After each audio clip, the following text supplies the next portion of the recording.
ప్రేమగల తండ్రి, మీ పిల్లలు మరొక పాఠమునకు సిద్ధపడి ఉండగా వినువారు మాత్రముగా కాక ప్రతి మాటలోని పరమార్థాన్ని ఆలోచించి ఈ వాక్యం ద్వారా మీ కొరకు ఫలించినట్లుగా సహాయం చేయమని యేసుస్వామి వారి శ్రేష్టమైన నామంలో ఈ ప్రార్థన అడుగుచున్నాను తండ్రి, ఆమెన్. ప్రియమైన దేవుని వర్లారా, ఈ రెండవ పాఠంగా మీ ముందు రాజ్యసువార్త ప్రకృతిక ప్రజలక అన్న పాఠం వస్తోంది. పరీక్ష రాస్తున్నవారు రాయనివారు ఇరువురు కూడా పరీక్ష కొరకు కాక పరలోకం కొరకు ఈ పాఠం విని మీరు జాగ్రత్త పడవలసిందిగా మనవి చేస్తూ, ఒక మంచి పాఠాన్ని ఈరోజు మనము మంచి పాఠమే కాక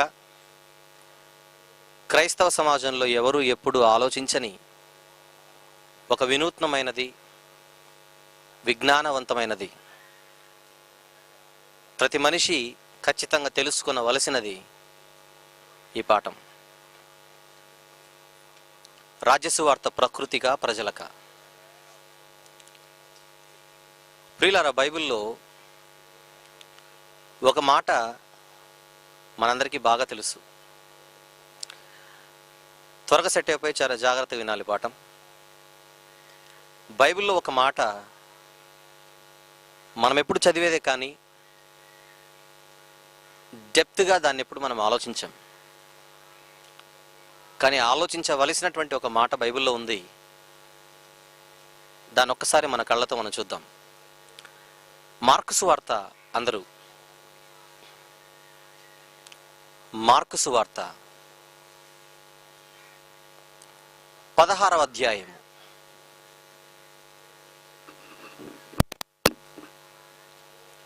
మార్కు సువార్త 16వ అధ్యాయము 15వ వచనాన్ని ఒక్కసారి ఆలోచిద్దాం. మార్కు సువార్త 16వ అధ్యాయము 15వ వచనం.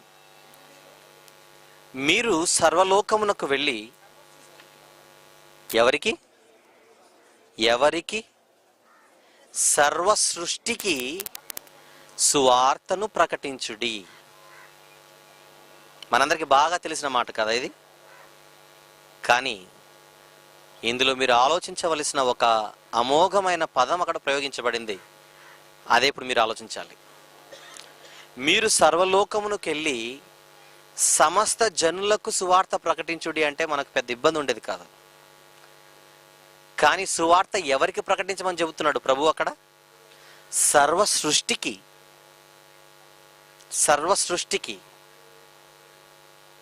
సృష్టి అంటే ఈ భూమి మీద ఉన్న ప్రతి వస్తువు, అడవులు, కొండలు, చెట్లు, పుట్టలు, నేల, సర్వ సృష్టి అంటే మొత్తం ప్రకృతి అని అర్థం. మీరు సర్వలోకమునకు వెళ్ళి కేవలము జనులకు మాత్రమే కాక మీ సువార్త ఈ సృష్టి కూడా వినాలి. సువార్త సృష్టి కూడా వినాలి అంటున్నాడు ప్రభు అక్కడ. ఫైన్.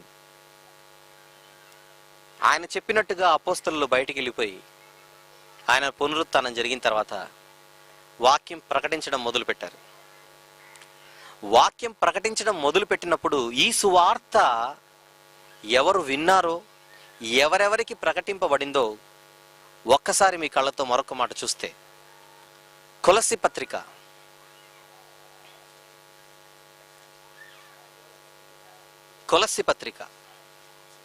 మొదటి అధ్యాయము.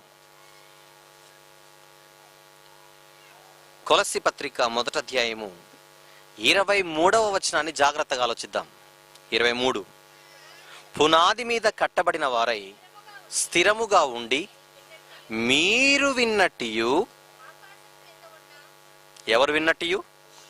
మీరు విన్నట్టియు ఆకాశము క్రింద ఉన్న సమస్త సృష్టికి ప్రకటింపబడినట్టు ఈ సువార్త. సువార్త ఎవరికి ప్రకటింపబడిందట?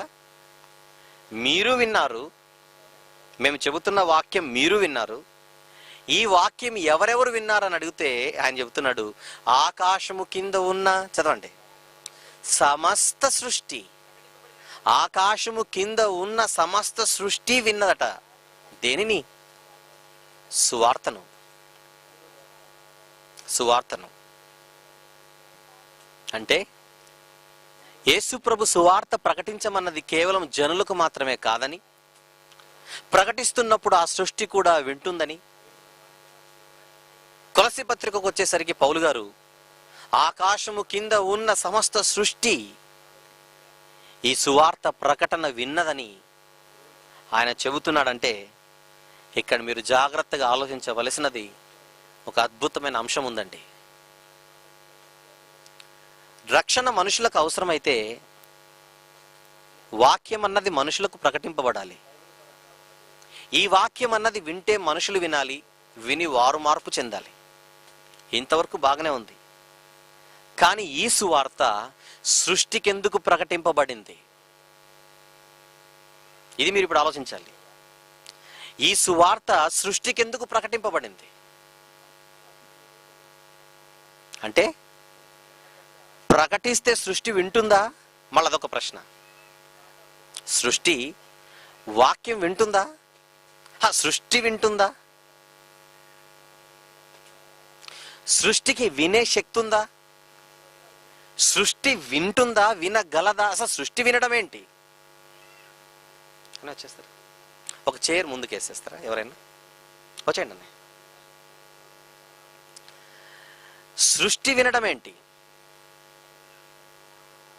ఏమండి, ఆ మధ్య కాలంలో జగదీష్ సుభాష్ చంద్రబోస్ ఇతను ఒక విషయాన్ని కనుగొన్నాడు. ఏంటో చెప్పండి. మొక్కలకు ప్రాణం ఉందని. మొక్కలకు ప్రాణం ఉందని ఆయన కనుగొనగానే, అమ్మో మొక్కలకు ప్రాణం ఉందన్నమాట అని ప్రపంచమంతా కూడా ముక్కున వేలేసుకుంది.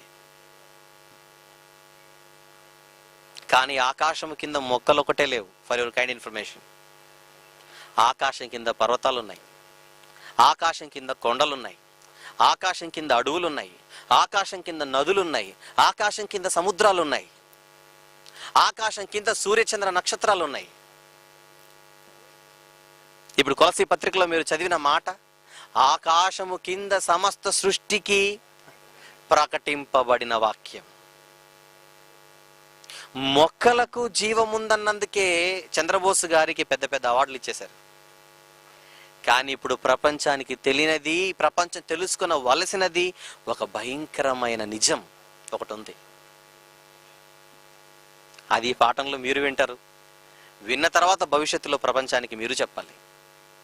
ఇక విందాం. ఈ ప్రకృతి గురించి మనుషులు ఏమనుకుంటున్నారో తెలియదు, కానీ ఈ ప్రకృతి ఎలాంటిదంటే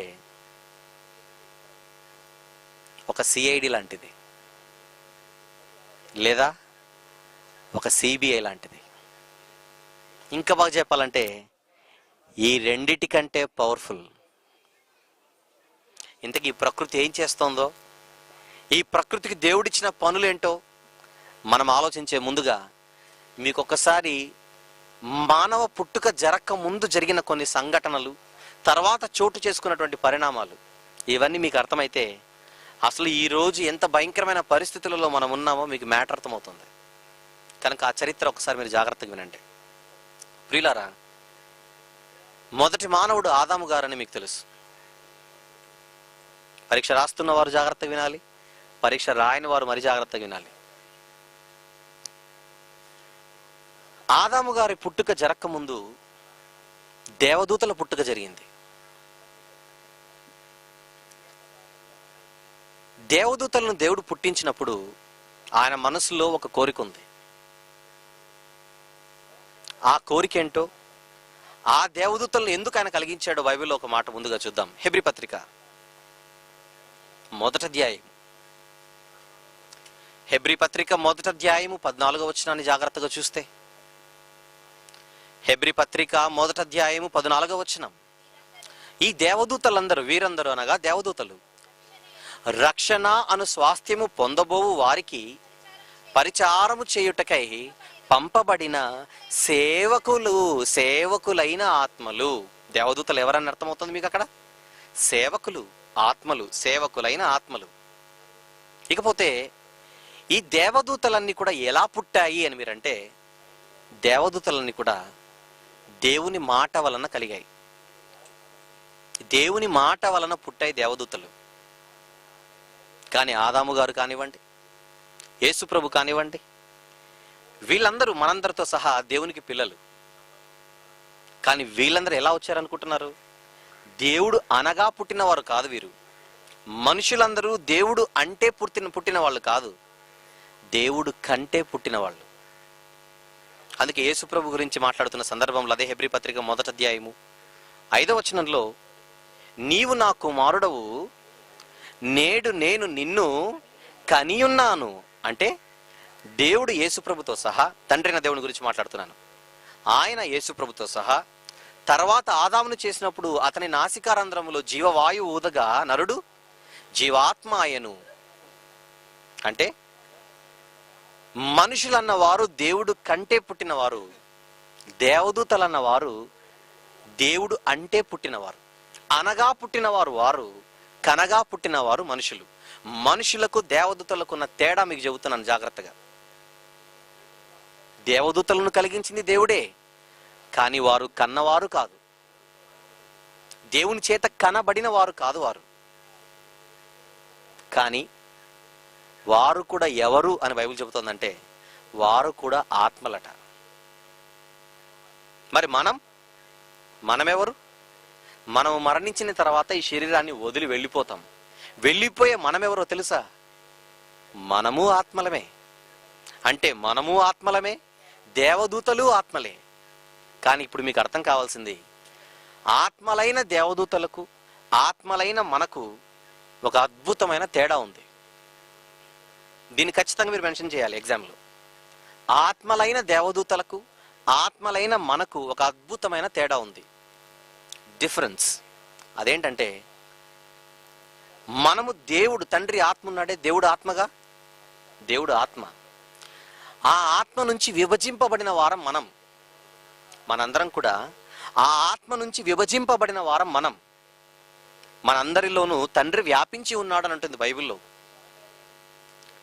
ఎఫెసీ పత్రిక 4వ అధ్యాయము 5-6 వచనములు మీరు చూస్తే, ఎఫెసీ పత్రిక 4వ అధ్యాయము, అందరికీ తండ్రి అయిన దేవుడు ఒక్కడే. 6వ వచనం 5-6, ఆయన అందరికీ పైగున్నవాడై అందరిలోనూ వ్యాపించి ఉన్నాడు. అందరిలో అంటే మనందరిలో ఆయన ఉన్నాడు. ఎలా? ఆయన ఆత్మ నుంచి విభజింపబడిన వారం మనందరం గనుక, విభజింపబడిన వారముగా ఆత్మలుగా మనందరం ఉన్నాం. కానీ దేవదూతలు ఆయన ఆత్మలో నుంచి విభజింపబడిన వారు కాదు, ఆయన మాట వలన వచ్చిన వారు. మాట వలన వచ్చినప్పటికీ వారు కూడా ఎవరు? ఆత్మలే.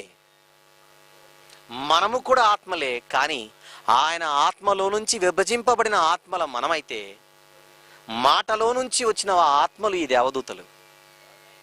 ఇకపోతే మీకు ఒక విషయం అర్థం కావాలి, మాటలో ఆత్మ ఉంటుందా? ఉంటుందో లేదో మీ కళ్ళతో మీరు చూడండి. యోహాను సువార్త 6వ అధ్యాయం, యోహాను సువార్త 6వ అధ్యాయము 63వ వచనం, ఆత్మయే జీవింపజేయుచున్నది, శరీరము కేవలం నిష్ప్రయోజనము. నేను మీతో చెప్పుచున్న మాటలు ఆత్మ జీవమై ఉన్నవి. నేను మీతో చెబుతున్న మాటలు, చెప్పి ఉన్న మాటలు ఆత్మను జీవమున్నాయి ఉన్నవనంటే, దేవుని మాటలో ఏముంది ఇప్పుడు మీరు చెప్పాలి జాగ్రత్తగా. ఆత్మ ఉంది, జీవము ఉంది. చెప్పండి, దేవుని మాటలో ఏముంది? ఆత్మ ఉంది, జీవం ఉంది. ఆత్మ జీవము కలిగిన దేవుని మాటలో నుంచి వచ్చిన వారెవరు? ఆత్మలైన దేవదూతలు. Note this point. ఆత్మ అనగా దేవదూతలు ఏవైతే ఆత్మలుగా ఉన్నావో, ఈ ఆత్మలన్నీ కూడా దేవుని మాటలో నుంచి వచ్చినవన్నవి మీకు అర్థమైతే, దేవుని మాటలో ఏముందని మీకు అర్థమైంది? ఆ మాటను బట్టి ఆత్మ ఉంది, జీవము ఉంది. అంటే జీవాత్మ కలిగినది దేవుని మాట. జీవాత్మ కలిగిన దేవుని మాటలో నుంచి వచ్చినవే దేవదూతలు. Very good. ఇప్పుడు ఈ దేవదూతలను ఏం చేశాడంటే, రక్షణను స్వాస్థ్యము పొందవు మనకు సేవ చేయుటకే వారిని నియమించాడట. ఇకపోతే ఈ కోటాను కోట్ల దేవదూతలలో, ప్రకటన గ్రంథంలో దేవదూతలు ఎంతమంది ఉంటారని చూస్తే, వారి లెక్క కోట్ల కొలదిగా ఉండేనని ఉంటుంది. చూస్తారన్నమాట. ప్రకటన గ్రంథం 5వ అధ్యాయము 11వ వచనం.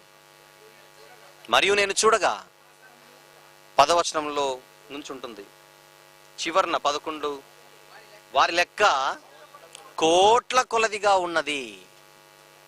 అంటే దేవదూతలు ఎన్ని ఉన్నాయి? కోట్ల కొలదిగా. ఈ కోటాను కోట్ల దేవదూతలలో దేవుడు కొన్ని కోటాను కోట్ల దేవదూతలను ఏంగా మార్చాడో ఇప్పుడు హెబ్రీ పత్రిక మొదటి అధ్యాయానికి వచ్చేయండి. తిరిగి హెబ్రీ పత్రిక మొదటి అధ్యాయంలోనికి వస్తే 7వ వచనం,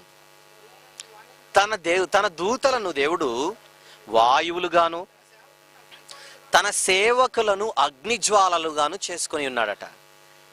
ఏంకా తన దూతలను వాయువులుగా తన దూతలను అగ్నిజ్వాలలుగా చేసుకున్నాడని చెబుతోంది బైబిల్. అంటే తన మాట చేత, జాగ్రత్తగా ఇప్పుడు నోట్ చేయాలి, జాగ్రత్తగా మీరు ఇప్పుడు ఆలోచించాలి.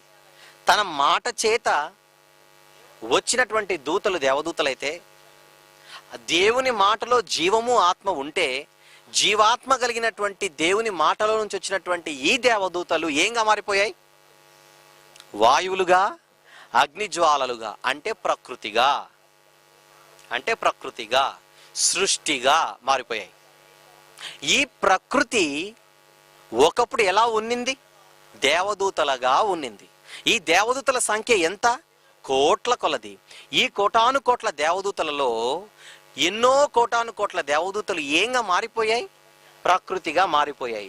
అసలు ఈ ప్రకృతి అన్నది ఒకప్పుడు దేవదూతలుగా ఉంటే, ఆ దేవదూతలే ప్రకృతిగా మారిపోతే, ఇంతకీ ప్రకృతి కానీ ఆ దేవదూతలు కానీ ఎక్కడి నుంచి వచ్చాయి? మళ్ళీ అక్కడికి రండి. దేవుని మాట నుంచి వచ్చాయి. దేవుని మాట అంటే దేవుని మాటలో ఏముందని తెలిసింది? జీవముంది, ఆత్మ ఉంది. ఆత్మ జీవము కలిగిన దేవుని మాటలో నుంచి ప్రకృతి వస్తే, ఇప్పుడు మీరు చెప్పాలి ప్రకృతిలో ఏముందో? ఆత్మ ఉంది, జీవము ఉంది. అంటే ప్రకృతి అన్నది జీవాత్మ కలిగినదన్నమాట. ఇప్పుడు చెప్పండి, అవార్డు ఇస్తే ఎవరికి ఇవ్వాలి ముందు? బోసు గారికా, క్రైస్తవుడికా? క్రైస్తవుడికి. ఎందుకు? బైబిల్ చెప్పింది మొక్కలకే కాదు ప్రాణం, ఈ ప్రకృతి అంతటలో ఏముంది? జీవముంది, ఆత్మ ఉంది. ఇంతకు ప్రాణం ఉన్నది ఏం చేస్తుంది? ప్రాణం ఉన్నది ఏం చేస్తుంది? తింటుంది, ఇంకా వింటుంది, చూస్తుంది. మనం చేసే ప్రతి పని అది చేస్తుంది. జీవాత్మ.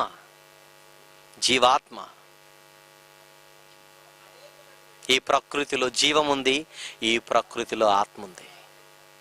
అందుకే నోవహు గారి సందర్భంలో ఒక పదాన్ని ప్రయోగిస్తారు, చూద్దాం. అక్కడ ఆదికాండం ఏమండి? ఆదికాండం 7వ అధ్యాయము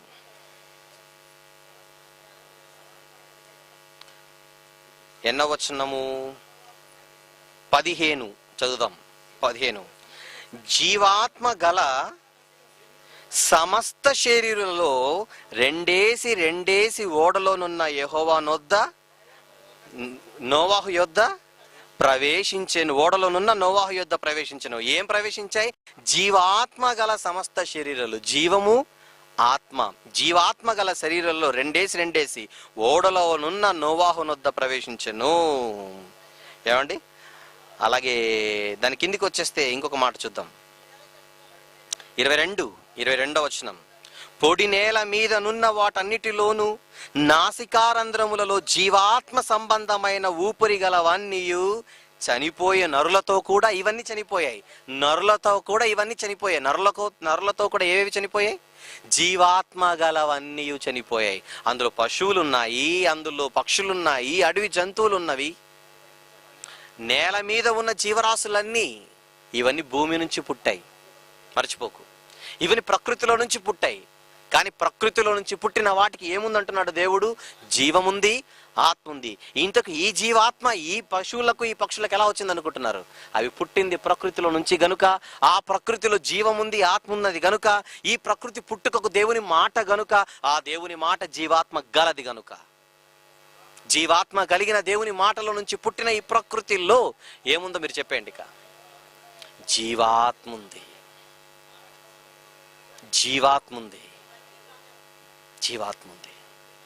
ఈ జీవాత్మ కలిగినటువంటి ఈ ప్రకృతిని దేవుడు కలిగించుటకు ఒక కారణం ఉందండి. జాగ్రత్తగా వినండి. ఈ ప్రకృతిని కలిగించుటలో దేవునికి ఒక అనాది సంకల్పం ఉంది. అది ఆదాము గారికి, హవ్వమ్మ గారికి చెబుతూ ఆయన అంటాడు, మీరు ఫలించి మీరు అభివృద్ధి పొంది విస్తరించి భూమిని నిండించి దానిని లోపరుచుకొనుడి. అంటే ఈ ప్రకృతి ఎందుకు పుట్టిందనుకుంటున్నారు? దేవుని పిల్లలమైన మనకు లోబడి మనకు సేవ చేయడానికి. ఈ ప్రకృతి పుట్టుకకు కారణం ఆ ప్రకృతి మనందరికీ సేవ చేయడానికి, మనందరికీ లోబడడానికి. కానీ ఏ రోజైతే దేవునికి లోబడవలసినటువంటి పిల్లలు, మనం పుట్టింది దేనికోసం? దేవునికి లోబడడానికి. ఈ ప్రకృతి దేనికోసం పుట్టింది? అది మనకు లోబడడానికి పుట్టింది. కానీ ఏ రోజైతే మనిషి తప్పు చేసి దేవుని మీద తిరగబడి లోబడుట అనేది మానేశాడో, దేవుడు ఇమ్మీడియట్గా నేలను శపించాడు. ఇక మీదట మీరు కూడా వారికి లోబడకూడదు. వారు నాకు లోబడినంత కాలం మీరు వారికి లోబడాలి. నాకు లోబడనప్పుడు మీ పనులన్నిటిని కూడా నేను మార్చేస్తున్నాను. ఈజీగా మీరు ఫలించి ఈజీగా వారికి కడుపులు నింపకండి. మీ నిమిత్తము నేను నేలను శపించి ఉన్నానంటాడు ఆదికాండంలో. అంటే తప్పు చేయనంత వరకు ప్రకృతి మనిషికి లోబడింది. మనిషి తప్పు చేసిన తర్వాత ప్రకృతి కార్యక్రమాలు కాస్త మారిపోయాయి. మంచి పంటను పండించవలసిన ప్రకృతి కాస్త ముండ్ల పొదలను, గచ్చు పొదలను పుట్టించడం, మొలిపించడం మొదలుపెట్టింది.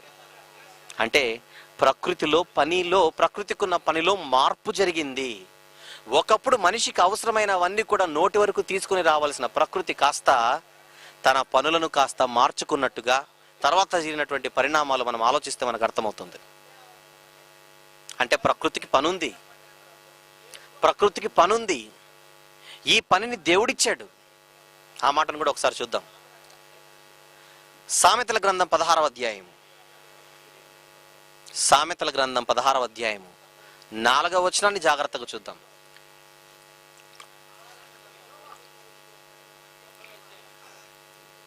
చెప్పండి. దేవుడు ప్రతి వస్తువును దాని పని నిమిత్తము కలుగజేసెను. అంటే ప్రతి వస్తువుకి ఏముందని మీకు అర్థమైంది చెప్పండి. ఇప్పుడు పని ఉంది. అది దేవుడిచ్చిన పని.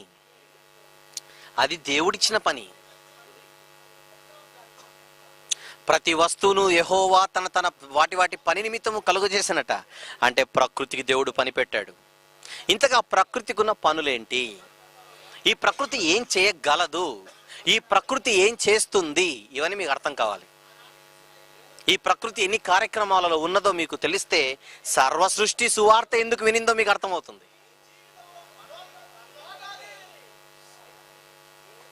ఏమండి? రాజ్య సువార్త ప్రకృతికా, ప్రజలకా? సువార్త సృష్టి ఎందుకు విన్నదో మీకు అర్థం కావాలంటే సృష్టి ఏం చేస్తుందో మీకు అర్థం కావాలి. సృష్టి ఏమేం చేసిందో, ఏమేం చేస్తున్నదో త్వరగా ఈ రెఫరెన్సెస్ అన్ని మీరు రాసుకుని చూడాలి. కమాన్. ద్వితీయోపదేశకాండం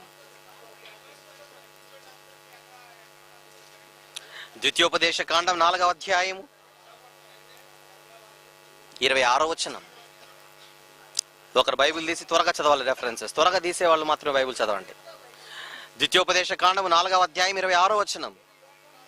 మీరు ఈ యోర్దాను దాటి స్వాధీనపరచుకొనబోవు దేశంలో ఉండకుండా త్వరలోనే బొత్తిగా నశించిపోదురని భూమి ఆకాశములను మీ మీద సాక్షులుగా ఉంచుచున్నాను. భూమి ఆకాశములు దేనిగా పెడుతున్నాడట దేవుడు? మొక్కలను మాత్రమే కాదు, భూమి ఆకాశములను దేవుడు మనందరికీ ఇదేంగా పెడుతున్నాడు? సాక్షులుగా. Very good. ఇంకా ముందుకెళ్దాం. అదే ద్వితీయోపదేశకాండం 30వ అధ్యాయం. ఏమండి? ద్వితీయోపదేశకాండం 30వ అధ్యాయము 19వ వచనాన్ని జాగ్రత్తగా చూడండి. 30:19. నేడు జీవమును మరణమును ఆశీర్వాదమును శాపమును నేను నీ ఎదుటను ఉంచి భూమి ఆకాశములను మీ మీద సాక్షులుగా పిలుచుచున్నాను. సాక్షులు అంటే భూమి ఆకాశములు సాక్ష్యం చెబుతాయట. మనకు సాక్షులు అవి. 31 ద్వితీయోపదేశకాండం 28వ వచనం. నేను చనిపోయిన తర్వాత మరి నిశ్చయంగా తిరుగుబాటు చేయుదురు కదా. మీ గోత్రంలో పెద్దలనందరినీ మీ నాయకులను నా యొద్దకు పోగు చేయుడి, ఆకాశమును భూమిని వారి మీద సాక్షులుగా పెట్టి నేను ఈ మాటలను వారి వినికిడిలో చెప్పేదను. ఏమర్థమవుతుంది మీకు ఎక్కడ? దేవుడు నేను మీకు చెప్పారా హెచ్చరికలు, నేను మిమ్మల్ని జాగ్రత్తగా బ్రతకమని చెప్పాను, నేను చెప్పినప్పటికీ మీరు నా మాట వినలేదు అని నేను మిమ్మల్ని అన్నప్పుడు, నువ్వు మాకెప్పుడు చెప్పావు ప్రభు అని మీరు అంటే, నేను మీకు చెప్పాను అన్న దానికి సాక్ష్యంగా ఎవరిని పిలుస్తాడు దేవుడు? భూమి ఏ మనిషి సాక్ష్యం పనికిరాదా? మనిషి సాక్ష్యం దేవుడు తీసుకోడా? దేవుడికి మనిషి మీద నమ్మకం పోయిందండి. దేవుడికి మనిషి మీద నమ్మకం పోయింది. దేవుడికి మనిషి మీద నమ్మకం పక్కన పెట్టండి, మనిషికే మరో మనిషి పైన నమ్మకం లేదండి ఈరోజు. మనుషులు మరో మనిషిని నమ్మే పరిస్థితి లేదు కదా ఈరోజు. అందుకే అందరి నోట వచ్చే ఒక కామన్ మాటే ఏమండి, సమాజం బాగలేదండి, దినాలు బాగలేవండి, ఏ మనిషిని నమ్మే పరిస్థితులు కాదండి ఇవి అని చెబుతుంటారు. అది ఇప్పుడు మీరు అనుకుంటున్నారేమో, కానీ దేవుడు ఎప్పుడో డిసైడ్ అయిపోయాడు. ఏమని? నా పిల్లలను నేను నమ్మే పరిస్థితిలో వారు లేరు. నేను నమ్మకమైన వాడినే, కానీ నా పిల్లలు మాత్రం నమ్మకమైన వారుగా బ్రతుకుటలేదు. అందుకే సాక్షులుగా ఎవరిని పెడుతున్నాడు ఆయన? ఆకాశమును భూమిని పెడుతున్నాడు. మీరు గమనించారో లేదో, సిండికేట్ బ్యాంక్ అని ఒకటి ఉంటుంది. ఏ బ్యాంక్ అది? Syndicate bank. సిండికేట్ బ్యాంక్కి గుర్తేంటో తెలుసా? కుక్క. మీకు తెలుసో తెలీదో? సిండికేట్ బ్యాంక్ కుక్క ఎందుకు వచ్చింది ఎంబ్లంగా? బ్యాంక్ వాళ్ళ మనసు ఏంటంటే, మా దగ్గర మీరు డబ్బు దాచితే, డిపాజిట్ చేస్తే కుక్క ఎంత నమ్మకంగా ఉంటుందో మీ దగ్గర డబ్బు అంత నమ్మకంగా మేము దాచుతామని అర్థం. ఏ మనిషి బొమ్మ ఎందుకు పెట్టలేదు? మనిషి బొమ్మ పెడితే ఒక్కడు కూడా రూపాయి డిపాజిట్ చేయడని. ఏమండి? అంటే మనిషి కూడా తెలియకుండానే ప్రకృతి మీద డిపెండ్ అవుతున్నాడు సాక్ష్యంగా. ప్రకృతి మీద మనిషికి నమ్మకం ఉంది, దేవునికి ప్రకృతి మీదనే నమ్మకం ఉంది. దేవునికి మనుషుల మీద నమ్మకం లేదు, మనుషులు కూడా మనుషుల మీద నమ్మకాలు కాస్త తీసేసుకున్నారు. అంటే ప్రకృతి ఏం చేస్తుందో మీరు నోట్ చేసుకోవాలి జాగ్రత్తగా. ఏం చేస్తుంది ప్రకృతి? సాక్ష్యం చెప్పుటకు సిద్ధపడుతోంది. ఇంకా ప్రకృతి ఏం చేస్తుందో కొన్ని వచనాలు చూద్దాం. 32 ద్వితీయోపదేశకాండం 1వ అధ్యాయం. ఆకాశ మండలమా చెవియొగ్గుము, నేను మాట్లాడుదును, భూమండలమా నా నోటి మాట వినుము. అంటే ఆకాశ మండలము కానీ భూమండలం కానీ దేవుడు మాట్లాడితే ఏం చేస్తాయి చెప్పండి? వింటాయి అని. అంటే దేవుడు వినుము అని చెబుతున్నాడంటే వింటాయని చెబుతున్నాడా? వినలేవు గనుక మాట్లాడుతున్నాడా చెప్పండి? ఇవి వింటాయి గనుకనే దేవుడు మాట్లాడుతున్నాడు అక్కడ. Very good. ఇంకా కొంచెం ముందుకెళ్దాం. కీర్తనల గ్రంథం 50వ అధ్యాయము. కీర్తనల గ్రంథం 50వ అధ్యాయము 5వ వచనం జాగ్రత్తగా చూద్దాం. 5. బలి అర్పణ చేత నాతో నిబంధన చేసుకొనిన నా భక్తులను నా యొద్దకు సమకూర్చుడని మీది ఆకాశమును కిందున్న భూమిని దేవుడు పిలుచుచున్నాడు. అంటే దేవుడు ఏం చేస్తున్నాడు? నా భక్తులను సమకూర్చమని ఆకాశముకు భూమికి చెబితే అవని ఎస్ బాస్ అంటున్నాయట. సాక్ష్యం చెప్పడమే కాదు, దేవుని పిల్లలను సమకూర్చడం కూడా అవి చేస్తున్నాయంటే దేవుని ఆజ్ఞకు లోబడుతున్నట్టుగా, దేవుని మాటలు వింటున్నట్టుగా ఈ వచనాలు తెలియజేస్తున్నాయి. ఇంకా దానికి కిందకు వద్దాం. 6వ వచనం. దేవుడు తానే న్యాయకర్త అయి ఉన్నాడు, ఆకాశము ఆయన నీతిని తెలియజేయుచున్నది. ఆకాశం ఆయన నీతిని తెలియజేస్తుందంటే దానికి జీవం ఉందని, ఆత్మ ఉందని అర్థమవుతుంది. 19 కీర్తనలు ఏమండి? 19వ అధ్యాయము మొదటి 3 వచనములు. ఆకాశములు దేవుని మహిమను వివరించుచున్నవి, అంతరిక్షము ఆయన చేతి పనిని ప్రచురపరచుచున్నది. పగటికి పగలు బోధ చేయుచున్నది, రాత్రికి రాత్రి జ్ఞానము తెలుపుచున్నది. వాటికి భాష లేదు, మాటలు లేవు, వాటి స్వరము వినబడదు. కానీ ఇవన్నీ ఏం చేస్తున్నాయి? బోధ చేస్తున్నాయి, వివరిస్తున్నాయి, ప్రచురపరుస్తున్నాయి. ఏమండి? ప్రకృతిలో ప్రాణం ఉన్నట్టుగా, ప్రకృతి కార్యక్రమాలని చేయగలదు అన్నట్టుగా ఈ మాటలన్నీ మనకు తెలియజేస్తున్నట్టుగా మీరు అర్థం చేసుకోవాలి. ఇంకా కొంచెం ముందుకెళ్దాం. 76 కీర్తనల గ్రంథం 76వ అధ్యాయము. ఒక్కసారి 9వ వచనాన్ని జాగ్రత్తగా చూడండి. 76 కీర్తన 9వ వచనం. దేశములో శ్రమ నొందిన వారినందరినీ రక్షించుటకై న్యాయపు తీర్పునకు దేవుడు లేచినప్పుడు భూమి భయపడి ఊరుకుండేనంటే భూమి దేవునికి ఏం చేస్తోంది? భయపడిపోతుంది. భయపడిపోతుందంటే భూమికి జీవము ఆత్మ ఉందనా లేదనా? ఆత్మ జీవం ఉందని. 77 కీర్తనల గ్రంథం 77 16 77:16 చూద్దాం ప్రియులారా. దేవా జలములు నిన్ను చూచెను. జలములు చూచాయా? నీళ్లు చూచాయట దేవుణ్ణి. జలములు నిన్ను చూచి దిగులు పడెను, అగాధ జలములు గజగజలాడెను. జలములు దేవుణ్ణి చూచి బాధపడి భయపడిపోయాయట. నీళ్ళెందుకు బాధపడ్డాయి? నీళ్ళెందుకు భయపడ్డాయి చెప్పండి? దేవుని పిల్లలు దేవునికి దూరం అవుతుంటే దేవుడు పడుతున్న ఆ బాధను చూసి జలాలు బాధపడుతున్నాయి. ఆ బాధలో దేవుడు ఏ నిర్ణయం తీసుకుంటాడో అని అవి వాటికి అంతు పట్టక అవి గజగజలాడుతున్నాయి. నీళ్ళండి, నీళ్ళు. నెక్స్ట్ ఇంకా కొంచెం ముందుకెళ్దాం. 89 కీర్తనల గ్రంథం 89 5వ వచనం. యెహోవా ఆకాశ వైశాల్యము నీ ఆశ్చర్య కార్యములను స్తుతించుచున్నది. ఈ ప్రకృతి దేవుని స్తుతిస్తోంది. ఈ ప్రకృతి దేవునికి భయపడుతోంది. ఈ ప్రకృతి దేవుణ్ణి చూసి బాధపడుతోంది. దేవుని బాధను చూసి ఆయన జ్ఞానాన్ని తెలుపుతోంది. ఆయన బోధలు చేస్తోంది. ఆయన మహిమను అవి వివరిస్తున్నాయి, ప్రచురపరుస్తున్నాయి. ప్రకృతిలో ఉన్న స్టఫ్ ఏంటో మీకు తెలియాలి. ఏం చేస్తుందిలే ప్రకృతి అనుకుంటున్నారేమో. అవి ఏ కార్యక్రమాలు చేస్తుందో ఇంకా చూద్దాం. యెషయా గ్రంథం కంటే ముందు 148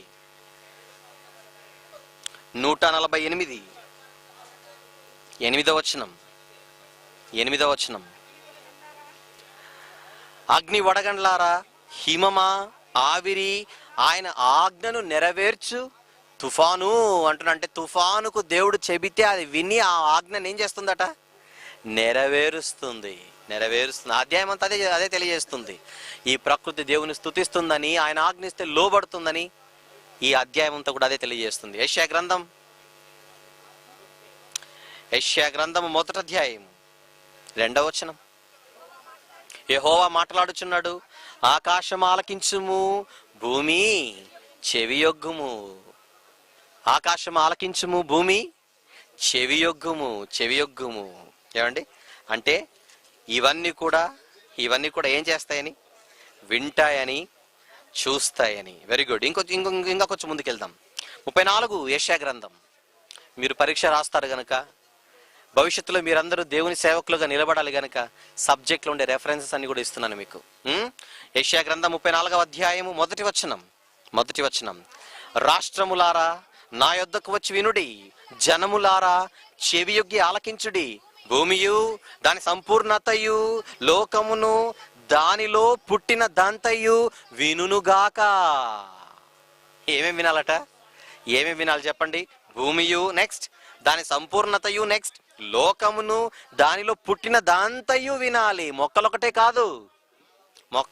కాదు, భూమిలో ఉన్నదంతా వినాలి అంటున్నాడంటే ఈ భూమి మీద ఉన్న ప్రతి దానికి ఏముందని చెప్పండి? జీవాత్మ ఉందని. అవని వింటాయని, అవని చూస్తాయని మనకు అర్థం కావాలి. మళ్ళీ కీర్తనల గ్రంథం 98. కీర్తనల గ్రంథం 98 8వ వచనం. ఆయన సన్నిధిని నదులు చప్పట్లు కొట్టును, కొండలు కూడా ఉత్సాహ ధ్వని చేయును. నదులు ఏం చేస్తాయి? చప్పట్లు కొడతాయట. నెక్స్ట్ కొండలు కూడా ఉత్సాహ ధ్వని చేస్తాయంట. చూడండి 104 కీర్తనల గ్రంథం 104 7వ వచనం. 7 ఏమండి? 7 నీవు గద్దింపగానే, ఎంతకు అవి అంటే ఏంటి? పైన ఒక మాట ఉంటుంది చూడండి. కొండలకు పైగా నీళ్లు నిలిచెను, నీవు గద్దింపగానే అవి పారిపోయాను. నిలబడిన నీళ్ళని చూసి ఇక్కడెందుకు మీరు నిలబడ్డారు? వెళ్ళిపోండి అన్నాడంట దేవుడు. వెళ్ళిపోమని చెప్పగానే నీళ్లు పారిపోయి, అమ్మో యజమానుడు ఇక్కడ ఉండొద్దు అంటున్నాడు అని చెప్పేసి పారిపోయాయట నీళ్లు. ఏమంటే విచిత్రంగా అనిపించట్లేదు ఈ మాటలన్నీ? నీళ్లను గద్దిస్తే నిలబడిన నీళ్లు పారిపోతున్నాయట, నీ ఉరుము శబ్దము విని అవి త్వరగా పారిపోయాను. ఎంత బాగుంది మాట! నీ ఉరుము శబ్దము విని అవి త్వరగా పారిపోయాను అంటే ఇక్కడి నుంచి వెళ్ళిపోండి అనగానే దేవుడు నీళ్లు స్లోగా వెళ్తున్నాయట. ఆ స్లోగా వెళ్ళడం చూసి దేవునికి బీపీ రేజ్ ఏయ్ త్వరగా అనేసరికి త్వరగా పారిపోయాయట. ఏమండి,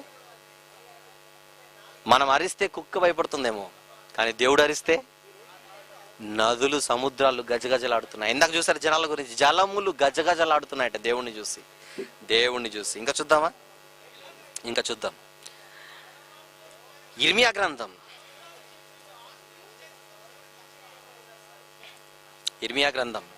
12వ అధ్యాయము 4వ వచనం.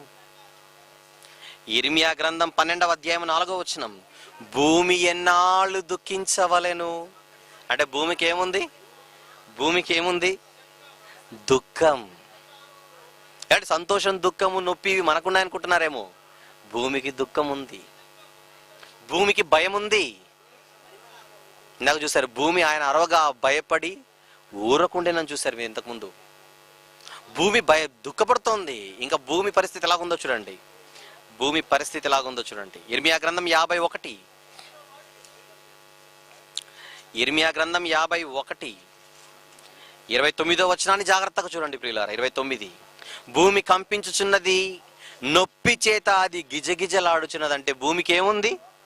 నొప్పి ఉంది, భూమికి భయం ఉంది, భూమికి దుఃఖం ఉంది. కానీ అదే భూమి ఏం చేస్తుంది? ద్వితీయోపదేశ కాండంలో మనందరి మీద చెప్పండి సాక్ష్యము చెప్పుటకు సిద్ధపడుతుంది. కారణం, దీనికి నొప్పి వచ్చింది మన వల్లే. ఈ భూమికి నొప్పి ఎందుకు వచ్చింది అనుకుంటున్నారు? దానికి కారణం మనం. ఈ భూమికి దుఃఖం ఎందుకు వచ్చింది అనుకుంటున్నారు? దానికి కారణం మనం. చూస్తారా మాట కూడా? యెషయా గ్రంథం 24వ అధ్యాయం. యెషయా గ్రంథం 24 19-20 వచనములు. 19-20.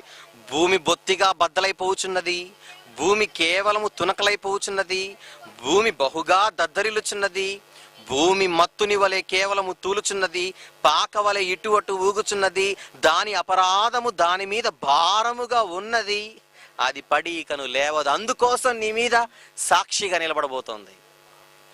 దాని అపరాధం అంటే అపరాధం ఎవరిది అనుకుంటున్నారు? భూమి మీదున్న మనుషులది. భూమి మీదున్న మనుషుల వలన భూమి శాపానికి లోనై ఈరోజు భూమి భయంకరమైన పరిస్థితిలో ఉంది. ఇప్పుడు సైలెంట్గా ఉంది కదా అని మీరు చాలా హాయిగా అనుకుంటున్నారేమో, కానీ ఒక రోజు ఆ భూమి నోరు తెరవబోతున్నది. ఏం చెప్పుటకు? సాక్ష్యం చెప్పుటకు. ఇంకా చూద్దామా కొన్ని మాటలు చూద్దాం. మీకా గ్రంథం 1వ అధ్యాయం 2వ వచనం. మీకా గ్రంథం 1వ అధ్యాయం 2వ వచనం. సకల జనులారా ఆలకించుడి, భూమి నీవును నీలోనున్న సమస్తమును చెవియొగ్గు వినుడి. మీకా గ్రంథం 6వ అధ్యాయం. 1వ వచనం.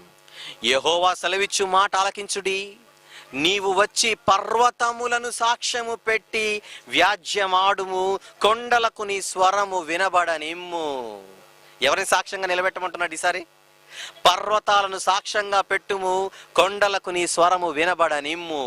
అంటే కొండలు వింటాయని, పర్వతాలు సాక్ష్యం చెబుతాయని మీకు అర్థం కావాలి.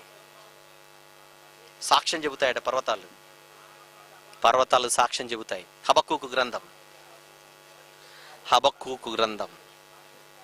2వ అధ్యాయము 11వ వచనం. హబక్కూకు గ్రంథం 2:11. గోడలలోని రాళ్ళు మొర్ర పెట్టుచున్నవి, దూలములు వాటికి ప్రత్యుత్తరం ఇచ్చుచున్నవి. ఎవరు మొరపెడుతున్నారట? గోడలలోని రాళ్ళు మొరపెట్టుచున్నవి, దూలములు వాటికి ప్రత్యుత్తరం ఇచ్చుచున్నవి. రాళ్ళు ఏమని మొరపెడుతున్నాయి, దూలములు ఏమని వాటికి ప్రత్యుత్తరం ఇస్తున్నాయి? ఆలోచించండి. రాళ్ళు మొరపెడుతున్నాయట. రాళ్ళు ఏమండి? 4 గోడల మధ్య నిలబడి, 4 గోడల మధ్య కూర్చుండి ఎవరి కొంపలు కూలుద్దామని ఆలోచిస్తుంటే మనిషి ఆ మాటలు మాట్లాడుకుంటుంటే ఈ సంభాషణ అంతా ఎవరు వింటున్నారట చెప్పండి?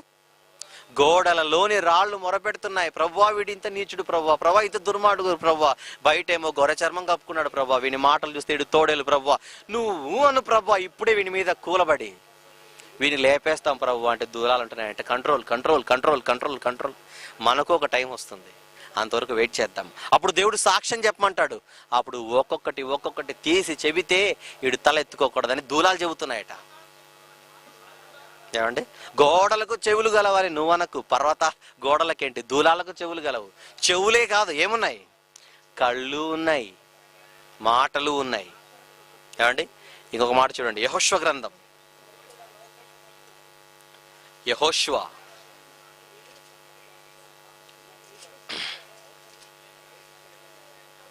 యెహోషువ గ్రంథం 24వ అధ్యాయం, యెహోషువ గ్రంథం 24:27 వచనమును జాగ్రత్తగా చూడండి.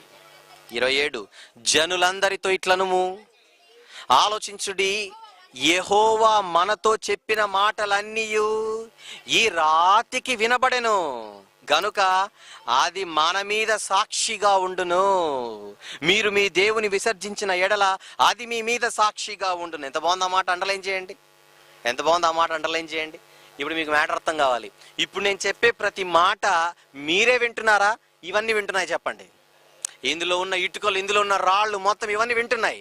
ఈ మాటల ప్రకారం మీరు జీవిస్తే ఇవి సైలెంట్గా ఉంటాయి. కానీ ఆ మాటలను విసర్జిస్తే ఈ రాళ్ళు ఏం చేస్తాయట, మీకు వ్యతిరేకంగా సాక్ష్యం చెబుతాయట. ఇప్పుడు ఈ మాటలు మీరే కాదు, ఇవన్నీ వింటున్నాయి. ఇవెందుకు వింటున్నాయి, రేపు పొద్దున యేసుప్రభు వచ్చినప్పుడు, ప్రభువా నీ గురించి మాకు ఎవరు చెప్పలేదు ప్రభువా అని అంటే, ఈ పడేయాలని కొట్టి మేము విన్నాం ప్రభువా, మేము కూడా ఉన్నామని చెప్తే ఇవన్నీ 2012 జనవరి 9 నుంచి 18 వరకు మా మధ్యనే వీళ్ళు వాక్యం విన్నారు ప్రభువా, దొంగలు ప్రభువా, వీళ్ళందరూ అబద్ధాలు చెప్తున్నారు ప్రభువా అని చెప్పడానికి ఇవన్నీ సిద్ధంగా ఉన్నాయి. ఇప్పుడు నేను చెప్పిన ఈ హెచ్చరిక కూడా అవి చెప్తాయి. ఆ రోజు మేము ఇలా పలుకుతామని నాడు చెప్పాడు ప్రభువా, ఆయన కూడా వీళ్ళు మారలేదు ప్రభువా, పరలోకం ఎద్దు ప్రభువా, ఇవన్నీ రికమెండ్ చేస్తాయి. అప్పుడు మీకు అర్థమవుతుంది ఎంత భయంకరంగా ఉందో. ఇప్పుడు మనం ఎవరి మధ్య ఉన్నామో చెప్పండి, భయంకరమైన సిబిఐ నెట్వర్క్ మధ్యలో ఉన్నాం, విజిలెన్స్ అధికారుల మధ్యలో ఉన్నాం. ఏమండి, మనం ఏమనుకుంటామంటే ఈ సిబిఐ వాళ్ళు కానీ, ఇంటెలిజెన్స్ వాళ్ళు కానీ, విజిలెన్స్ వాళ్ళు కానీ వీళ్ళు ఎలా ఉంటారంటే మన మధ్యనే ఉంటారు. ఒక ఆయన కొబ్బరి బొండలు కొడుతుంటాడు, ఇంకొక ఆయన ఏమో పానీపూరి చేస్తుంటాడు, కానీ వాళ్ళు వీళ్ళే అని ఎవరికి తెలియదు. నేను ఒక మాట విన్నాను, నిజమో కదా నాకు తెలియదు, కానీ గాలి జనార్దన్ రెడ్డిని పట్టించడానికి ఒక పోలీస్, నిజమేనండి, నిజమే, గాలి జనార్దన్ రెడ్డి గారిని పట్టించడానికి ఒక విజిలెన్స్ అధికారి వాళ్ళ ఇంటిలో గేట్ దగ్గర ఒక సెక్యూరిటీ గార్డ్గా జాయిన్ అయ్యాట ఉద్యోగంలో కొన్ని నెలల క్రితమే. రోజు గాలిగారు వెళ్తారు, గాలిగారు వస్తారు. ఈ అధికారి ప్రతిరోజు సలాం కొడతాడు ఇతన్ని. కానీ నన్ను పట్టించబోయేది ఈ గేట్ కీపరే అని గాలి జనార్దన్ రెడ్డికి తెలియదు. ఆ రోజు కళ్ళ ముందే పట్టించాడు. ఏ రోజు అతను ఇంట్లో ఉంటాడు, ఏ రోజు అతను ఇంట్లో ఉండడో మొత్తం షెడ్యూల్ అంతా రాసుకున్నాడు. టైం చూశాడు, ఇన్ఫర్మేషన్ ఇచ్చాడు, వచ్చారు, పట్టుకున్నారు. గాలిగారు ఆ వాక్ అయిపోయారు. అంటే మనిషికి ఇంత బుర్ర ఉంటే మనిషిని పుట్టించడానికి ఎంత బుర్ర ఉండాలి చెప్పండి.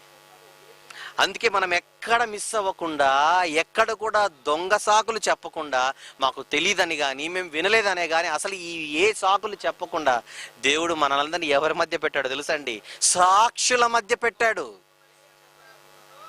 సాక్షుల మధ్య. ఎక్కడున్నారు సాక్షులు? సాక్షులు ఎక్కడున్నారు చెప్పండి. ఈ మైక్ ఒక సాక్షి, ప్రకృతి, ఈ స్టాండ్ ఒక సాక్షి, ఇవన్నీ కూడా ఒక సాక్షులే. ఈ టేబుల్ ఒక సాక్షి, ఈ గ్లాస్ ఒక సాక్షి. ఏమండి, సెల్ ఒక సాక్షి, మీరు వేసుకున్న బట్టలు ఒక సాక్షి. అంత సాక్షుల మధ్యనే మనం ఉన్నాం, అంత సాక్షుల మధ్యనే మనం ఉన్నాం. దేవుడు ఎంత చక్రబంధంలో వాళ్ళు ఇరికించాడో చూడండి, ఎంత చక్రబంధంలో. మోదవలసలో అయితే సాక్షులు ఉన్నారు. ఏమంటే విజయనగరం వెళ్ళిపోదామంటే కుదరదు, అక్కడ సాక్షులు ఉంటారు. రాష్ట్ర నదులు వెళ్దామంటే అక్కడ సాక్షులు ఉంటారు. దేశ నదులు వెళ్దామంటే ప్రపంచమంతా సాక్షులు ఉన్నారు. పోనీ భూమి నదులు సంగారకుడిలోకి వెళ్ళిపోదామంటే అక్కడ అంగారకుడు కూడా సాక్షియే. అసలు ప్రకృతిని దాటి నువ్వు ఎక్కడికి పోగలవు చెప్పు? ఈ ప్రకృతి అంతా సాక్షి, అబద్ధపు సాక్షి కాదు ఇది. సత్యమే మాట్లాడవలెను, సత్యమే చెప్పవలెను. ఆ సాక్షి. No more recommendations. ఇక్కడ మ్యాచ్ ఫిక్సింగ్లు ఉండవు. నువ్వు దగ్గరికి వెళ్ళి నాకేం తెలియదు అని చెప్పంటే ఇవన్నీ మాటలు వినవు. ఇవి దేవుడు చెప్పింది చెప్పినట్టుగా అవి పని చేస్తాయి. ఇంకా చూద్దామా కొన్ని మాటలు. మత్తయి సువార్త 10వ అధ్యాయం. చూడండి, సాక్ష్యం చెప్పడానికి దేవుడు ఎవరెవరిని వాడుకుంటున్నాడో మీకు అర్థమవుతుంది. మత్తయి సువార్త 10వ అధ్యాయము 14-15 వచనములు. 14-15. ఎవడైనను మిమ్మును చేర్చుకొనక మీ మాటలు వినకుండిన ఎడల మీరు ఆ ఇంటి నాయనను ఆ పట్టణము నాయనను విడిచిపోవునప్పుడు మీ పాద ధూళి దులిపివేయుడి. ఏం దులిపేయమంటున్నాడు ఆయన? పాద ధూళి దులిపివేయుడి. విమర్శ దినమందు ఆ పట్టణపు గతి కంటే సొదొమ గొమొర్రా ప్రదేశముల గతి ఓర్వ తగినదై ఉండు నన్ను నిశ్చయముగా మీతో చెప్పుచున్నాను. దేని దులపమంటున్నాడు ఆయన? పాద ధూళి దులపమంటున్నాడు. ఎందుకు? సాక్ష్యం చెప్పడానికి. ఎంత మీరు సీరియస్గా తీసుకోవాలి. ఇది ఏదో బాగుంది ఈ మాట అన్న అనుకోకూడదు. ఇది ధూళి దులపమన్నాడంటే అర్థం ఏంటి? రేపు పొద్దున మనల్ని దులపడానికి. ధూళి లూకా సువార్త 10వ అధ్యాయము. లూకా సువార్త 10వ అధ్యాయము 11వ వచనం. 11-12. మీరు దాని వీధులలోకి పోయి మా పాదములకు అంటిన ఏమండి మీ పట్టణపు ధూళిని కూడా మీ ఎదుటనే దులిపివేయుచున్నాము. ఆయనను దేవుని రాజ్యం సమీపించి ఉన్నదని తెలుసుకోండి చెప్పుడు. ఆ పట్టణపు గతి కంటే సొదొమ పట్టణపు గతి ఆ దినమున ఓర్వ తగిన ఉండునని మీతో చెప్పుచున్నాను. ఏమి దులిపేయమంటున్నాడు ఇక్కడ కూడా? ధూళి. ఇకపోతే మార్కు సువార్తలో చాలా మంచి మాట, ఒక మాట ఉంటుంది దీనికి సంబంధించి. అది కూడా చూద్దాం. మార్కు సువార్త 6వ అధ్యాయము. మార్కు సువార్త 6వ అధ్యాయము 11-12 వచనములు. 11 చాలు. 11 వచనం. ఏ స్థలమందైనను జనులు మిమ్మును చేర్చుకొనక మీ మాటలు వినకుంటే మీరు అక్కడ నుండి బయలుదేరినప్పుడు వారి మీద సాక్ష్యముగా ఉండుటకు. ఏమిగా ఉండుటకు? వారి మీద సాక్ష్యముగా ఉండుటకు మీ పాదముల కింది ధూళి దులిపివేయుడి. ధూళెందుకు? సాక్ష్యానికి పెట్టాడు దేవుడు. ఇంతకు ధూళి ఎక్కడుంది అనుకుంటున్నారా? అసలు ఈ ప్రకృతి అంతా ధూళిమయమే. కంటికి కనబడని ధూళి పదార్థములు ఈ ప్రకృతి నిండా ఉన్నాయి. ఎందుకున్నాయి అనుకుంటున్నారా? సాక్ష్యం చెప్పడానికి. అపోస్తలుల కార్యములు 18వ అధ్యాయము. అపోస్తలుల కార్యములు 18వ అధ్యాయము 6వ వచనం. వారు ఎదురాడి దూషించినప్పుడు అతడు తన వస్త్రములు దులుపుకొని. వస్త్రాలు ఎందుకు దులుపుకున్నాడు? వస్త్రాలకు కూడా దుమ్ముంది గనక. వస్త్రములు దులుపుకొని మీ నాశనమునకు మీరే ఉత్తరవాదులు, నేను నిర్దోషిని అని చెప్పేసి వెళ్ళిపోయాడు. ఏమండి, వస్త్రాలు ఎందుకు దులిపాడు చెప్పండి? దుమ్మును వదలాలిగా. సాక్షిని వదిలేసి వెళ్ళిపోవాలి. మేము వాక్యం చెప్పినా వీరు వినలేదు అనుటకు సాక్ష్యంగా ధూళి. ఏమండి, అంటే రేపు పొద్దున ఏం చెప్పి కూడా తప్పించుకోలేమన్నమాట దేవుని దగ్గర. ప్రభువా నాకు తెలియదు, ప్రభువా నేను వినలేదు, ఇవేం కథలే చెప్పకూడదు. ఎంత భయంకరంగా మనల్ని బుక్ చేసాడో మీకు అర్థం కావాలి. ఏమండి, దట్ ఈస్ బైబిల్. అంటే మనిషి రక్షణ విషయంలో కానీ, మనిషి పొందబోయే శిక్ష విషయంలో కానీ దేవదూతలు ఒక పాత్ర పోషిస్తున్నాయని, ఆ దేవదూతలే ప్రకృతిగా మారిపోయాయని, మనకు రక్షణ దొరకాలన్నా, శిక్ష విధింపబడాలన్నా దేవుడు ఎవరి వాంగ్మూలాన్ని, ఎవరి సాక్ష్యాన్ని పరిగణలోకి తీసుకుంటున్నాడో మీకు తెలుసండి? ఈ ప్రకృతే. వీడి బతుకు ఎలా ఉందని అడిగితే, ఇతడు నీ నిజమైన కుమారుడు ప్రభువా అని అవి చెబితే నీకు రక్షణ. నీకు అనుకూలంగా ఎప్పుడూ బ్రతకలేదు ప్రభువా అని అవంటే నీకు శిక్ష తప్పదు. ఎందుకంటే ప్రకృతి అంత నమ్మకంగా దేవుని కోసం పనిచేస్తోంది. భూమికి నొప్పున్నా, భూమి నొప్పి చేత గిజగిజలాడుతున్నా దేవుడు చెప్పిన పనిని చెప్పినట్టుగా అది చేస్తోంది. అందుకే ఈ ప్రకృతి అంటే దేవునికి చాలా ఇష్టం. ఈ ప్రకృతి అంటే దేవునికి చాలా ఇష్టం. కానీ మనిషి అన్నీ ఉన్నా దేవుని కోసం పని చేయడానికి సిద్ధంగా ఉండడు. దేవుని వాక్యం వినడానికి పలానా చోట లేఖనాల పరిశోధన సదస్సు జరుగుతోంది, వచ్చి బైబిల్ నేర్చుకొని చెబితే 1,00,000 సాకులు చెబుతాడండి మనిషి. మీ ప్రాంతాల్లో మీకు బాగా తెలిసిన అనుభవం ఇది. ఏమండి, ఒక్కరోజు లేఖనాల పరిశోధన సదస్సు కొరకు మీరు 1000 పాంఫ్లెట్స్, కరపత్రికలు మీరు కొట్టిస్తారు. ప్రతి చర్చికి వెళ్ళి మీరు పంచుతారు, ప్రతి చోటికి మీరు ఆ విషయాన్ని పంచుతారు. కానీ పిలువబడిన వారు అనేకులు, కానీ వచ్చేవారు మాత్రం చాలా కొద్ది మంది. ఎందుకు?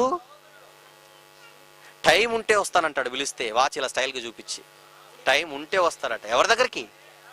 వీడికి టైం ఇచ్చినోడి దగ్గరికి. మనిషికి టైం ఎవరైతే ఇచ్చారో ఆ టైం ఇచ్చిన ఆయన దగ్గరికి టైం ఉంటే వస్తానంటే నేనేం చేయాలి చెప్పండి? ఇదంతా ఎవరు నోట్ చేసుకుంటున్నారు చెప్పండి? ప్రకృతి తర్వాత వాచే. వీడు ఏ వాచ్ని అయితే చూపించాడో ఆ వాచే సాక్ష్యం చెప్పబోతుంది. ప్రభువా వీడు నన్ను చూపించాడు, ప్రభువా నిన్ను, నన్నే ప్రభువా. నాకు ఎలా అనిపించిందంటే, నాకు కనుక ఉంటే ఆ చేతిని అట్లే నొక్కేద్దాం అనుకున్నాను. కానీ నువ్వు వద్దన్నావు కదా ప్రభువా, టైం వచ్చేందుకు నన్ను వెయిట్ చేయమన్నావుగా, అందుకే నేను సైలెంట్ అయిపోయాను. ఏమండి, అన్నీ ఉన్నా మనిషి రాడు. ఆరోగ్యం బాగలేకపోయినా ఈ ప్రకృతి మాత్రం దేవుని కొరకు పని చేస్తూనే ఉన్నది. ప్రకృతి పరిస్థితి బాలేదండి, ఆరోగ్యంగా లేదు. అందంగా కనపడుతుంది అనుకుంటున్నారేమో, అందమైన ప్రకృతి ఆరోగ్యంగా లేదు. ఈరోజు నొప్పి చేత గిజగిజలాడుతోంది, అటు ఇటు తులుచున్నది. కానీ 24 గంటల్లో అది ఒక దినాన్ని పూర్తి చేసుకుంటోంది. 365 రోజుల్లో ఒక సంవత్సరాన్ని పూర్తి చేసుకుంటోంది. అంత నొప్పిలో కూడా, ఏమండి, అంత నొప్పిలో కూడా ప్రకృతి నమ్మకంగా పనిచేస్తోంది. మరి మనం, అందుకే దేవుడు మనల్ని నమ్మడండి. నేను నిన్ను నమ్మను రా అని డిసైడ్ అయిపోయాడు. నేను నమ్మను. నమ్మకమైన వాడు తన పిల్లలను నమ్మే పరిస్థితిలో లేడు. అందుకే ప్రకృతిని సాక్ష్యంగా పెట్టుకున్నాడు ఆయన. ప్రకృతిని సాక్ష్యంగా పెట్టుకున్నాడు. Very good. ఇక మన శిక్ష, యేసుప్రభు వారి 2వ రాకడ విషయంలో దేవదూతల పాత్ర ఎలా ఉంటుందో కూడా ఒక మాట చూద్దాం. మత్తయి సువార్త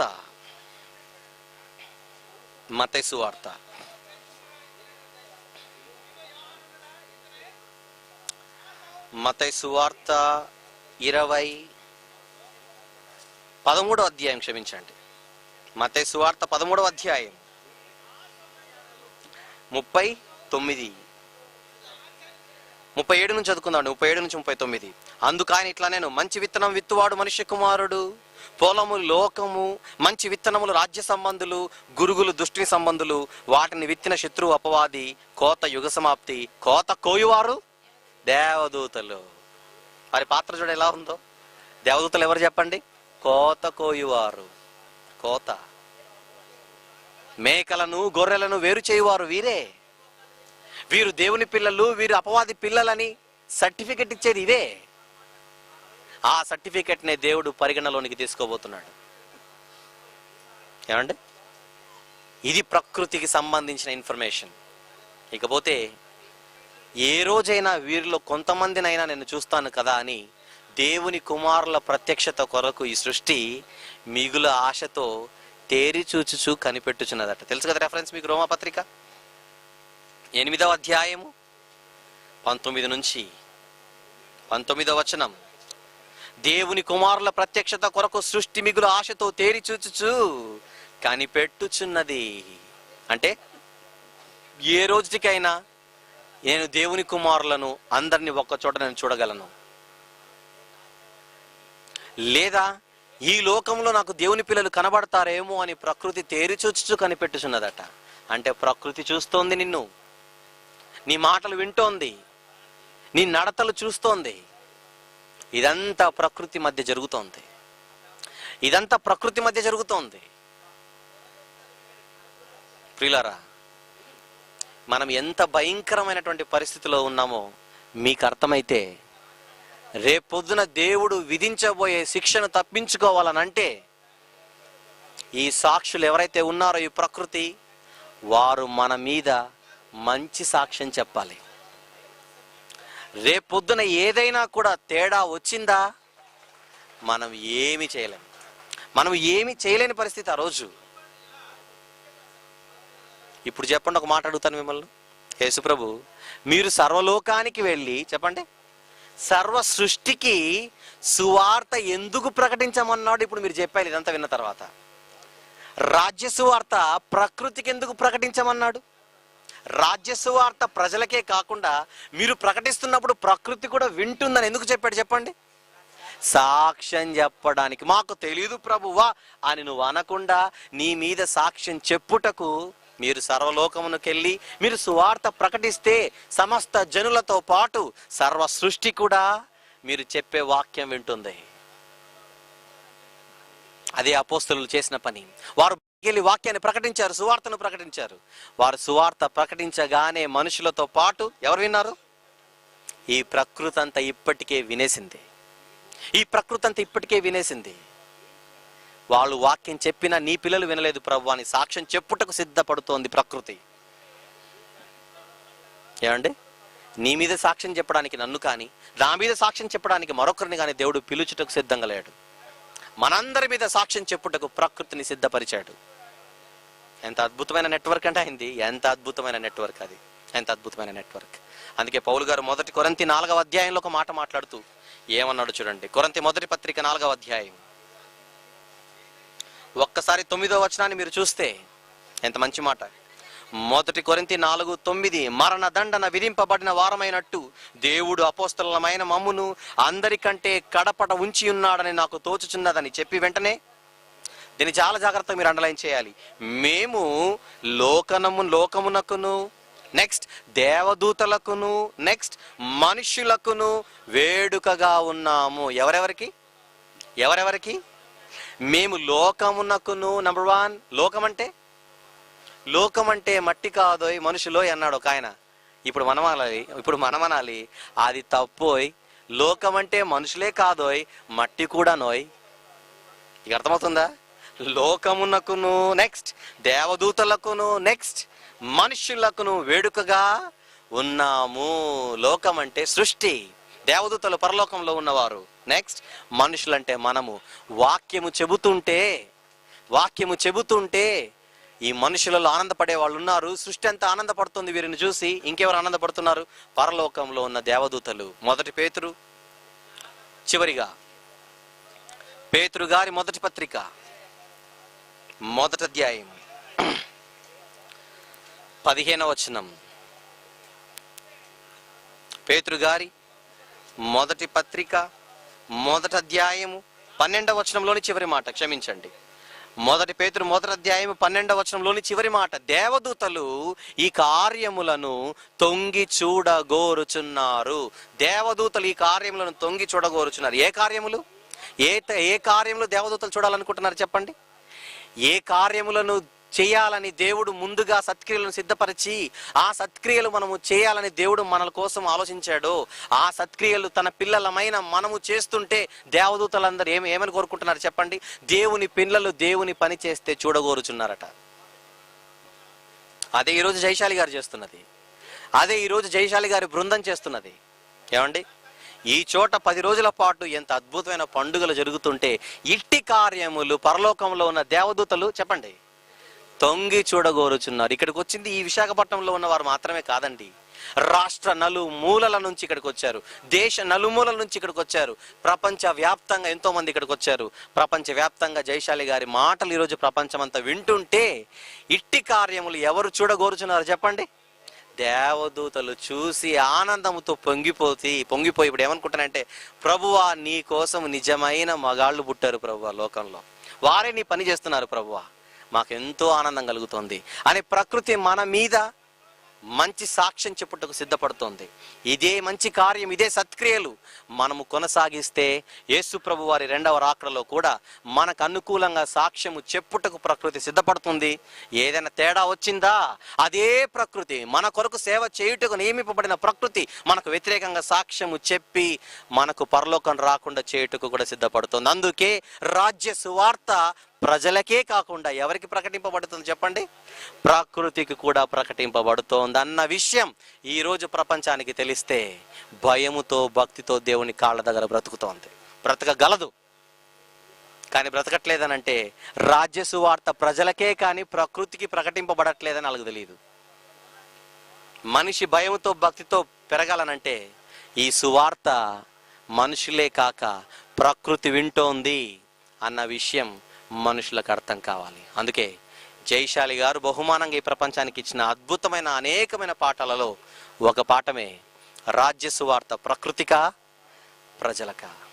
ఈ పాఠం విన్న మీరు ఇందులోని పరమార్థాన్ని మీరు అర్థం చేసుకొని భయముతో భక్తితో మనం సాక్షుల మధ్య ఉన్నామని మర్చిపోక ఎంతో జాగ్రత్తగా బ్రతికి ఆయన కుమారుని రాకడకు సిద్ధపడాలని మరొక్కసారి మీ అందరినీ మనవి చేస్తూ కోరుకుంటూ ఈ పాఠాన్ని ముగిస్తున్నాను ప్రార్థనతో. కళ్ళు మూసుకోండి. ప్రేమగల మా ప్రియ పరలోకపు తండ్రి, మీ పిల్లలు జాగ్రత్తగా మరొక పాఠం విన్నారు తండ్రి. ఈరోజు మా బ్రతుకంతా ప్రకృతి నడుమ ఉన్నదని, ప్రకృతి మధ్యలో మమ్మల్ని పెట్టి ఆ ప్రకృతిని మాకు సాక్ష్యంగా నిలబెట్టబోతున్నారని ఈ పాఠం ద్వారా తెలుసుకున్న మీ పిల్లలు తండ్రి, వారు చేసే ప్రతి పని ఈ ప్రకృతి గమనిస్తోందని, సాక్ష్యం చెప్పుటకు సిద్ధపడుతోందని ఎరిగి ఎంతో జాగ్రత్తగా భయముతో భక్తితో తండ్రి మీ పని చేస్తూ మీ కుమారుని రెండవ రాకడలో తల ఎత్తుకొని నిలబడి మీ ఎదుటికి వచ్చి తండ్రి మీరు ప్రసాదించే నిత్య జీవాన్ని పొంది శాశ్వత కాలం ఆనందముతో మీతో ఉండే భాగ్యం ఇక్కడ కూర్చున్న ప్రతి ఒక్కరూ ఖచ్చితంగా పొందినట్లుగా సహాయం చేయమని, ఇంత మహాజ్ఞానం మా అందరికి నేర్పిస్తున్న జైశాలి గారికి మంచి ఆయుష్ను మంచి ఆరోగ్యాన్ని ప్రసాదించమని వేడుకొనుచు, మీరు పంపగా మమ్మల్ని ప్రేమించి మా కోసం త్వరలో రానై ఉన్నటువంటి మీ ప్రియ కుమారుడు మా ప్రభువు ప్రియ రక్షకుడైన యేసుస్వామి వారి శ్రేష్టమైన నామములో ఈ ప్రార్థన అడుగుచు మీ బంగారు పాదముల యొద్ద పెట్టి సమర్పిస్తున్నాను తండ్రి. ఆమెన్.